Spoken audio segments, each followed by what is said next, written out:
வணக்கம். Welcome to sugar talks. ஒரு patient ஒரு டவுட் கேட்டாங்க. அதாவது என்னன்னா, நான் டெய்லி சுகர் பார்க்குறேன் எங்க வீட்ல. முக்காவாசி நாள் காத்தால எழுந்தோனே பார்த்துடுறேன். சாப்பிட்டதுக்கு அப்புறம் பார்க்குறேன். சில நாள் ரேண்டம் பிளட் சுகர் பார்க்குறேன். நான் இந்த டெஸ்ட் எல்லாம் கரெக்ட்டா பண்ணிட்டு வரும்போது, எதுக்காக இந்த 3 மாச சுகர் என்ன பார்க்க சொல்றீங்க? அப்படின்னு கேட்டாங்க. முதல்ல 3 மாச சுகர்னா என்னன்னு தெரிஞ்சுக்கணும். 3 மாச சுகர பார்க்கறது HbA1c டெஸ்ட் அப்படின்னு சொல்லுவாங்க. 3 மாசம் நீங்க சுகர் உங்களோட கண்ட்ரோல்ல இருக்கா இல்லையான்னு சொல்லிட்டு அத பார்த்தா எங்களால சொல்ல முடியும்.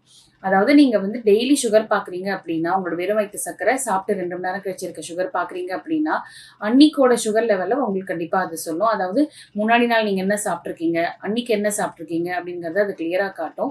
இது எதுக்கு உதவும்னா, நீங்க உங்களோட டயட் பேட்டர்னை டிசைட் பண்றதுக்கு, எந்த மாதிரியான உணவுகள் சாப்பிட்டா உங்களுக்கு சுகர் ஏறும் குறையும், நீங்க எந்த மாதிரி எக்ஸசைஸ் பண்ணலாம், என்னைக்காவது நீங்க ஸ்வீட் எடுத்தீங்கன்னா உங்க சுகர் எவ்வளோ ஏறுது, இந்த மாதிரி கண்டிஷனில் உங்களுக்கு ஏதாவது தலை சுத்தல் வருதுன்னா உங்க சுகர் எவ்வளோன்னு பார்த்துக்கலாம். அந்த மாதிரி இருக்கும்போது இந்த ஃபாஸ்டிங் PPBS நம்ம பார்க்கும்போது உங்க மாத்திரைகள் அளவு சரியா இருக்கா, உங்க ரத்தத்துல சுகர் கண்ட்ரோல்ல இருக்கா என்னன்னு சொல்லிட்டு நம்மளால கண்டுபிடிக்க முடியும்.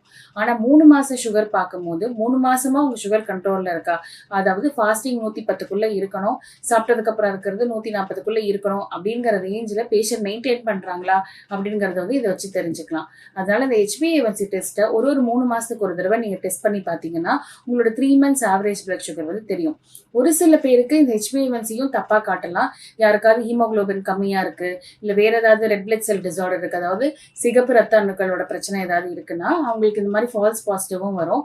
ஆனா முடிஞ்ச அளவுக்கு நம்ம இந்த ஃபாஸ்டிங் PPBS பார்க்கும்போது 3 மாசத்துக்கு ஒரு தடவை HbA1c டெஸ்ட் கண்டிப்பா பண்ணிக்கணும். நன்றி, வணக்கம்.